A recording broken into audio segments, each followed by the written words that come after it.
Who owns land? Who owns Ireland? Can anyone ever own land? I would be very surprised in 6 months' time looking back at this video if I'm not correct. I'd be very surprised.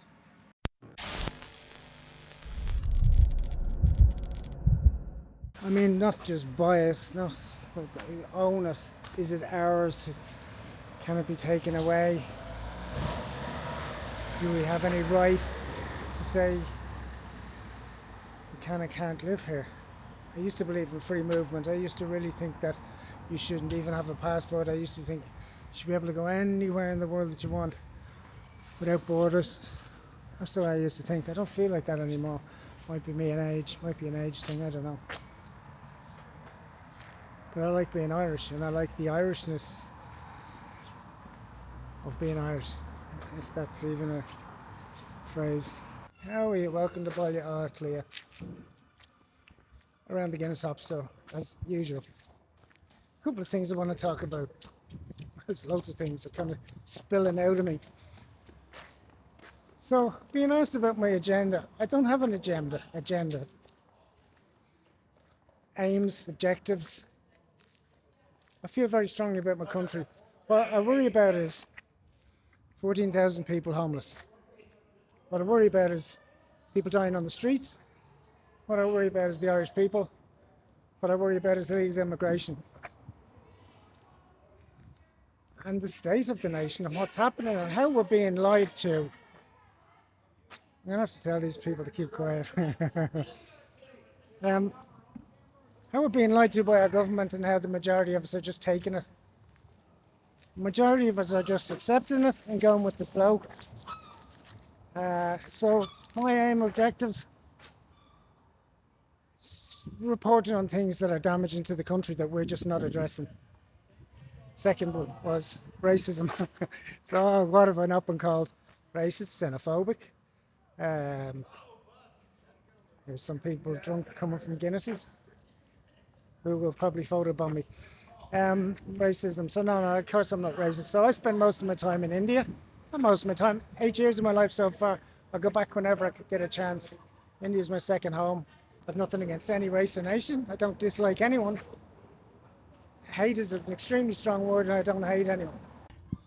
So going back to the news article that I posted in the community page a few weeks back. Government pledges from the Tribune. Government pledges 1,400 beds for asylum seekers by 2028 in an attempt to plug the accommodation crisis. Don't you think it's odd? 1,400. We have 1,400 exactly homeless, including 4,000 children. And they can knock this together by 2028 for asylum seekers, and they can't house us. What's that about? I mean, really, what is that about? I don't get it.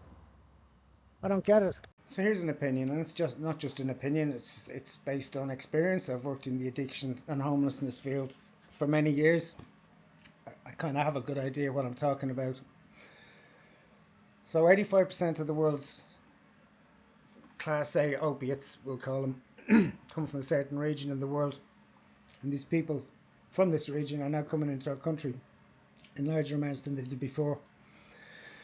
This particular substance has lost favour a lot in this country, being replaced by a different substance. Now my theory would be that I think we will have a huge upsurge, if that's the word, of opiate use in this country as a result of the countries that are coming in unvetted. What have you to do sitting in a tent all day for 3 months until you get housed in some way other than if you know, people will use drugs out of loneliness and boredom. They would be quite big triggers, and I would imagine boredom and loneliness would be quite evident down on Mount Street. Now, there are certain religious times of the year where UK and Ireland have a drought on the streets of a certain opiate, because it comes from the region that this religious festival is practiced. It's practiced everywhere, but it's practiced in these countries primarily. during this drought, the prices go up, the quality goes down. And there's a lot more scuffling between people addicted, ripping each other off, etc., etc. I can only see that increasing. So my theory is that I would imagine there'd be a huge increase in opiate use as a result. I'm not saying that we can't do these things ourselves, but I'm saying I think we are going to create a huge upsurge in addiction amongst these asylum seekers, purely out of, I mean, if you're to travel from your home country with a payload, we'll call it, that you know is of high value around the world, that is wanted around the world, and you can sell it around the world. You'll be able to sell this. It would make your passage a lot easier.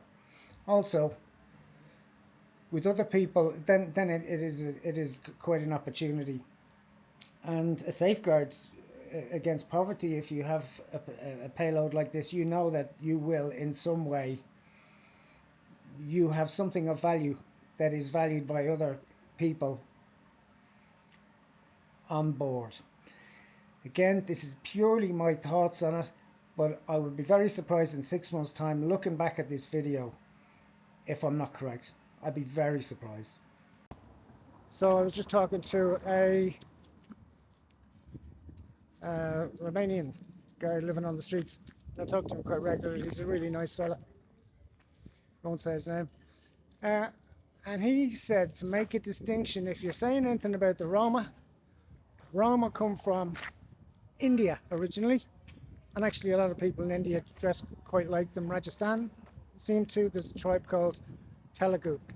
They dress quite similar. He asked me to make a distinction. Romanians are not Roma. It's not the same thing. There's a big difference. So I saw a funny thing today. And I've been to Romania, been to Cernia, read Bram Stoker's Dracula in Transylvania. That was one of my life goals. I got that sorted. So Romania's a beautiful country. While I was there, I've been there a few times, never seen any Roma. The itinerants, because you can't say gypsies. I never saw them there. So I go to Romania, I go to India, I go to Pakistan, I go anywhere I can. So what I saw today was two Romanians go into this shop in Georgia Street, North Lot. And one of them throws a bag of coins onto the desk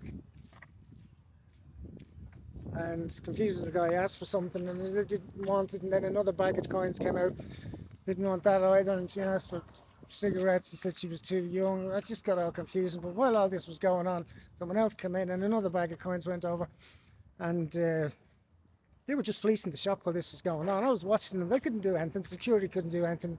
It was like Laurel and Hardy. I always ask people, are they okay being photographed? Always. In reply to the comments saying that I'm doing this sneakily, I'm not doing it sneakily at all. Everyone on my videos, like the Irish homeless, is asked. The Mount Street one was a walk past, and on the Mount Street one, I got back to this guy, on the Mount Street one, I was walking past. All the comments that are saying, oh, you shoved a camera in his face, I'll tell you what to do. Post the time I shoved a camera in someone's face, and if it's right, I'll take the video down. I feel fiercely strong about my country, and that's why I document its decay. And people saying, why do you only record negative stuff? I'm recording what I see. Sometimes you gotta appreciate what you have, really, don't you? Rather than moan about what you don't have.